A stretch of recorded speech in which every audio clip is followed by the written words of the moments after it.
thank you 'cause everything you made is so beautiful. Every single star and every beat of my heart, and it's beautiful.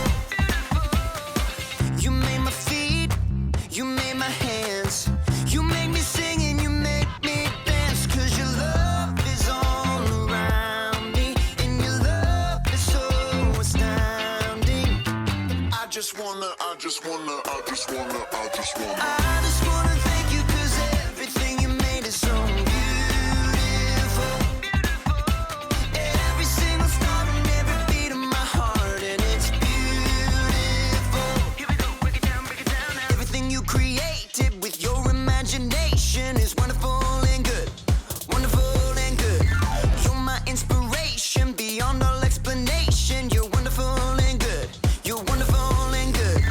Everything you created with your imagination is wonderful and good, wonderful and good. You're my inspiration beyond all explanation. You're wonderful and good, you're wonderful and good. I just wanna thank you 'cause everything you made is so beautiful. Every single star and every beat of my heart, and it's beautiful.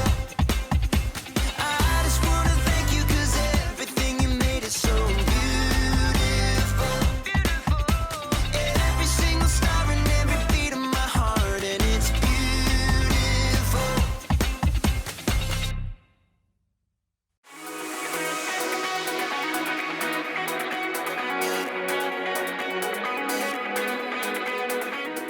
Hey everybody, I'm Graham, candy connoisseur, and I'm here to talk about individuality. Individuality is discovering who you are meant to be so that you can make a difference. Every single one of us is an individual. We were all made by God in our own unique ways. When you look at yourself in a mirror, you can see all the work that went into making every little detail. I see you! And it's not just what you look like that makes you an individual. Your whole personality sets you apart from everyone else in the world. You should really look at yourself sometime. Really look at yourself inside and out. Like when I look at myself, I think I'm pretty cool. Like a big bowl of ice cream. And there are things about myself that I like. I love that I'm good at problem solving.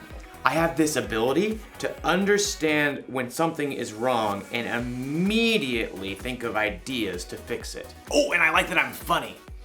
Like, have you ever heard of this one? Knock, knock. Oh, right.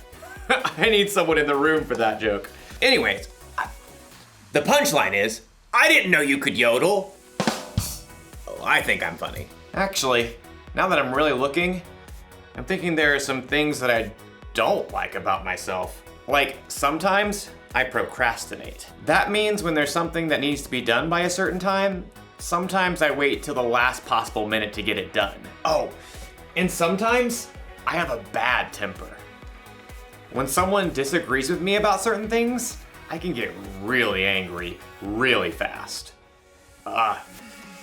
And sometimes, not all the time, but sometimes I can be really selfish.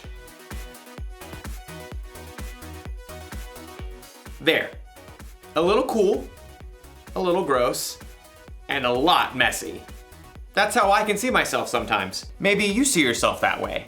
Well, after today's story, you might discover that there's a whole new way to see yourself. Yeah, right. Like I'm really gonna eat that. See? I'm funny. The Bible. It's 66 books of history, stories, letters, and poetry that fit together to form God's one big story. The epic adventure of how He created us and loves us so much that He made a way to rescue us. As we travel through the Bible, from Genesis to Revelation, we discover people who met God and found their lives changed forever. Now, for an amazing story. Inspired by the book of Matthew, chapter 9, verses 9 through 13. Everyone in the shore town of Capernaum knew who Matthew was. You may also call me Levi. But few people actually liked him. Well, that's rude. Truth is, Matthew had put himself in an awkward situation. He was Jewish, like his relatives and friends, but he chose to work for the hated Roman government. Just trying to make a living. Matthew was a tax collector for the Romans, and tax collectors were known to lie about the amount of money people owed. 5 gold pieces. But it was only 3 last year. 5, and not a shekel less. After collecting money, the tax collectors would keep the extra for themselves. Many of them grew rich by robbing the poorest people in their towns. In fact, tax collectors and sinners were considered to be the same thing. Hey, I work hard. But no matter how hard Matthew tried to polish his own image, deep down, he knew how others saw him. He heard their whispers as he crossed to the other side of the street to pass his booth. I do not know how that man sleeps at night. He's the worst, doing the Romans' dirty work. But one day, the crowds of Capernaum were full of different news. Did you hear about Jesus of Nazareth? The rabbi? He's not only a teacher. This morning, he made a lame man walk. That's just talk. My son was there. He saw it with his own eyes. The whole city was ablaze with the story, and even Matthew, who was tucked away in his tax collector's booth, was fascinated. Maybe the man just had a limp or something? Oh no, this Jesus has real power. He cares about people. Well, maybe. Anyhow, you owe 3 gold pieces. 3? How are we supposed to eat for the rest of the season? Take it up with the governor. I'm just doing my job. I bet Jesus would have something to say to you. Next. Within a short time, the market became even more crowded. Jesus! Jesus is coming this way! From his booth, Matthew craned to see. Though he was curious, deep down, he had to admit that no rabbi would have kind words for him. I'm a fool. Even my own people hate me. Suddenly, the crowds parted. Just down the street, Matthew could see a tall man with a rugged face and piercing eyes.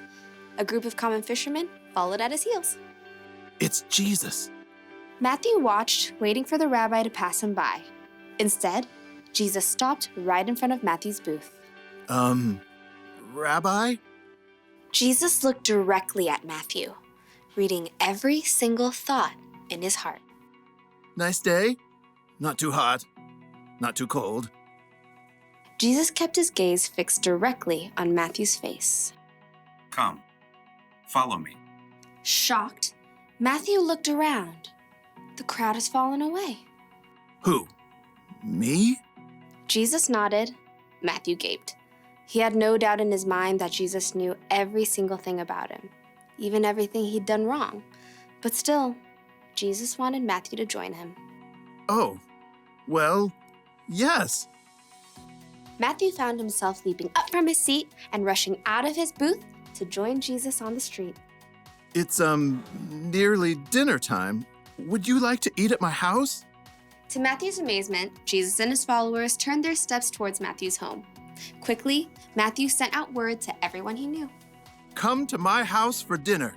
Matthew, who had expected to eat alone, found himself hosting the most famous rabbi in town for dinner, along with a ragtag group of fishermen, tax collectors, and other outcasts. Jesus doesn't care what I've done. He thinks I can be better, that I'm worthy to follow him. But while Matthew rejoiced to discover his brand new identity, the city's religious leaders were horrified by what Jesus had done. They sidled up to Jesus' disciples. Why does your teacher eat with tax collectors and sinners? You know, that's a great question. Jesus overheard the religious leaders and answered the question himself. Those who are healthy don't need a doctor. Sick people do. I have not come to get those who think they are right with God to follow me. I have come to get sinners to follow me. Preposterous. From then on, Matthew followed Jesus everywhere. With his own eyes, he had seen more of the things that Jesus had done than nearly anyone else. Near the end of his life, he wrote down all the stories he had witnessed and gathered so that others too could know Jesus.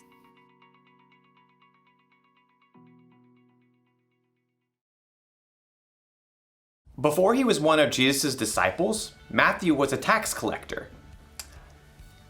Tax collectors were kind of known for cheating people out of their money. Other people would have called Matthew a sinner, and it would have been true. Matthew, like everyone else in the world, sinned, which means he did things that God wouldn't want him to do. I wonder if Matthew saw himself this way. A little gross, a little messy.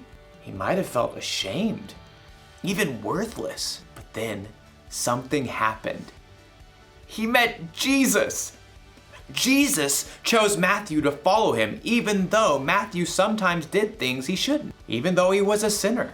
Jesus wants you to follow him too. He wants you to know him and trust him. And it doesn't matter what you've done or how you see yourself. When Jesus died on the cross, he took the punishment for your sins. You are forgiven, and he loves you just as you are, mess and all. It's almost like when Jesus looks at you, he sees through the mess. He sees past your mistakes. He sees the individual you that God created. When you believe in and follow Jesus, it can help you see yourself through his eyes. And it's so much better that way. The one thing to remember today is this. Knowing Jesus changes how you see yourself. I definitely like myself a lot better without mayonnaise. Blech. I'll see you next time.